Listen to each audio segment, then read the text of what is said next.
but the dynamic young players that are in the game for the first time.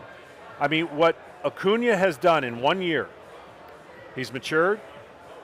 He's a runaway for the MVP right now, and he's changing the entire scope of what a leadoff hitter can and, should do. So obviously, Acuna's having that incredible year. But I'm looking forward. I haven't really seen Carroll play with the Diamondbacks, and I haven't seen some of these guys that we, at a national level don't get to see that we're going to get to see in this game. I don't know how long, but we'll get to see them. Do you agree with Chipper, just while we're on Acuna? Acuna is the best, what did he say, the most talented? Most exciting or something? Most talented position player that the Braves have ever had. Did you hear when he said that? Who, Chipper said it? Yeah. I mean, it's hard to argue. Yeah? It's hard to argue right now. I mean, you have to argue what he means by talent. You could say career stats, right? Or are you saying like just the ability to do everything? Hank Aaron played for the Braves.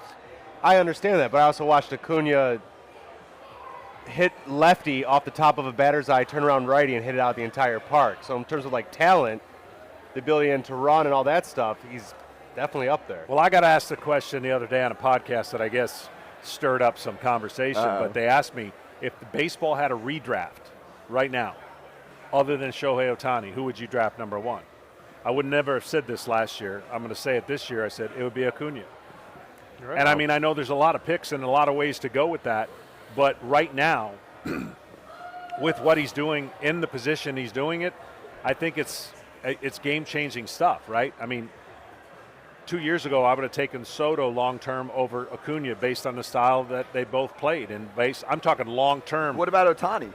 Well, Ohtani was left out. That was the question. Besides Ohtani. So that's the next guy down. Okay. Because he would universally be the number one pick. Got it. And then all of a sudden you start looking around the game and how you build a club around and what you're trying to do. Again, I give him a lot of credit because last couple years, he's young. He was making a lot of young mistakes, and he was doing some things that were taken away from his greatness. And all of a sudden, whoever has impacted him off the field and on the field, it's made a major difference. And you're seeing a team like the Atlanta Braves have a historic first half. Who has a better career, Soto or Acuna? See, and that's where I was 2 years ago. I was like, I think Soto would have the better career stylistically and the way he plays, but now it might flip because of all the things that are. Has he convinced you enough to say that it's flipped, or you need to see it one more year? I think if it's one more year, it's totally flipped. But again, Soto to me falls into a rarefied air conversation of Joey Votto. Who is Joe? Like, there's a segment of people that want Joey Votto to be X, and then he's the most talked about slugger in our lifetime. Walk, on base, or drive, slug, average. And I think honestly, Soto's in a little bit of a mixture right now on getting on base more than driving the ball and doing some of the things that analytically you have that discussion on. So I think it's fascinating when you have those conversations with a young player like him. But if it were up to me, I'd want him driving the ball and hitting those 3-1 pitches rather than getting on base. If he's not going to steal, so he's on first base, right?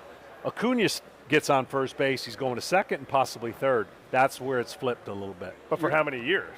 How many years does he go to second and to third? I saw him Saturday. Sure? You'll take who? I'll take Acuna. Dude, I saw him on Saturday. Me too. He gets on base. Leading off the game, he's got over 500 OBP. We've talked about this. Yeah. He gets on first base, the game changes. Yeah. The pitcher can't pitch. No. And then you got Albies and Olsen and Riley and Murphy. They can't throw a strike because they're like, he's going to go, he's going to steal second, he's going to do all his crap, then he's going to steal third, and then someone just has to hit a ground ball, and they're down 1-0. It is amazing when that dude gets on base. Just said it. One of my favorite nicknames was Prime Grady Sizemore. It was 1-0.